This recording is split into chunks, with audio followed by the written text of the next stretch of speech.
Your Honor, he is guilty. I mean, just look at that smug look on his face. Prosecution? The defendant is dead? I don't think that it's possible for him to change his face as he's a corpse. Ah, right. Well, he's still guilty. That all sounds pretty weird, right? But what you just saw was a very probable rendition of a very real event that was known as the Cadaver Synod. An event in which the corpse of the previous reigning pope, Formosus, was dragged before a court and tried for high crimes. Now, okay, how the hell did we get there? Well, let's set the stage. In order to understand what happened to Pope Formosus' rather unfortunate corpse, you need to understand that the world around him was kind of falling apart. You see, the Western Empire that Charlemagne had united had since crumbled away into smaller and smaller factions that were constantly fighting one another for control, power, and influence.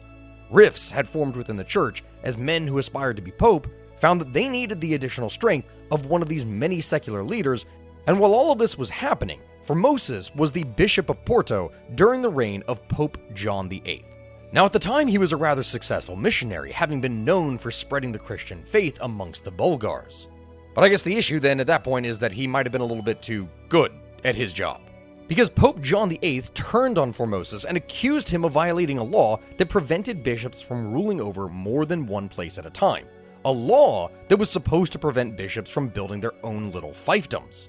And perhaps more importantly, John accused Formosus of aspiring to the papacy, which was a recent law that had been passed that, well, forbade that exact action. You couldn't just really try to publicly want to be pope, because then of course you might have plans against the current pope.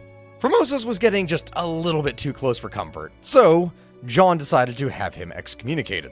Ironically, as it turns out, John's paranoia was perhaps justified. He was the first pope that ended up actually getting murdered by his own people. At first, John had been poisoned, but then I guess his poisoner lost his patience in the fact that the poison wasn't taking immediate effect to kill him, so he just ended up bashing John's brains in with a hammer. Efficiency!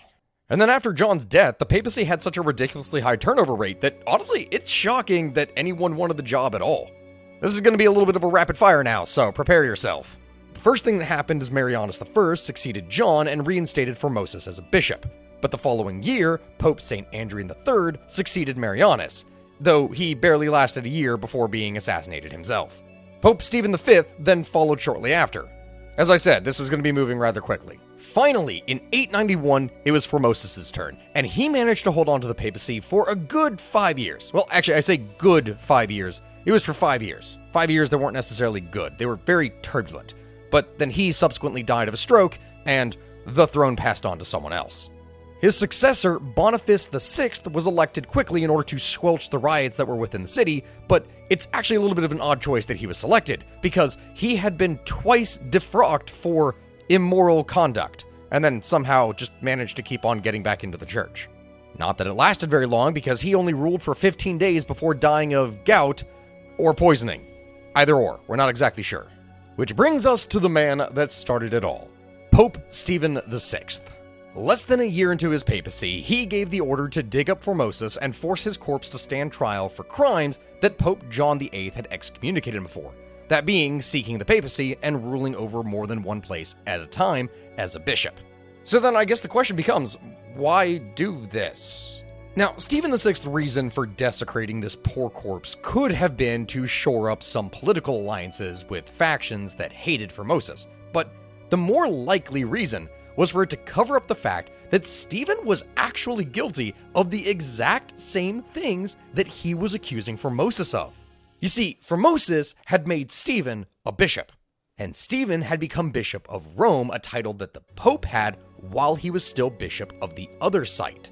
But if Formosus could be found guilty of that same crime, then that would mean that all of his papal orders, everything that he had done as Pope, would be null and void, meaning that Stephen had never actually been a bishop in the first place, thus he wasn't actually violating any kind of papal law. It's basically 4D chess. Also, Stephen might have also been insane.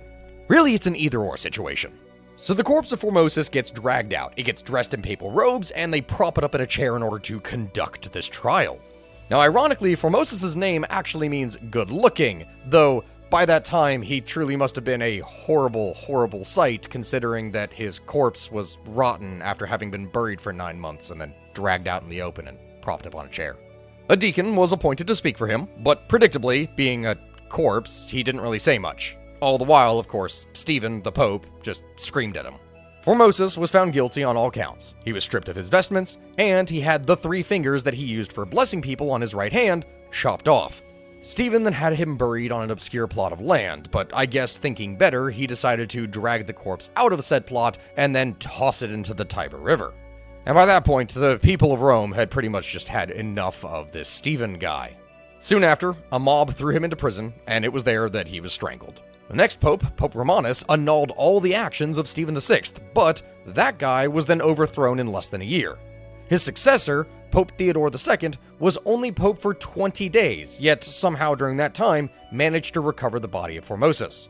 His successor, John IX, then oversaw Formosus' reburial at St. Peter's Cathedral. Today, there is still a monument that lists the names of the popes buried there, and you can see Formosus' name on this list, one of the last traces of the Cadaver Synod.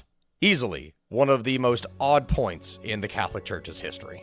Thank you everyone for watching. I hope you enjoyed today's episode. Make sure to like, to comment, to subscribe. Also make sure to give your suggestions down in the comment section below so I can post a poll in order to determine what video we are going to be doing next from those suggestions. Also, make sure to check out the History of Everything podcast, which this is the YouTube channel for said podcast. Check that out, help support this channel. Thank you for watching everyone, and I hope you have a good rest of your day. Bye guys.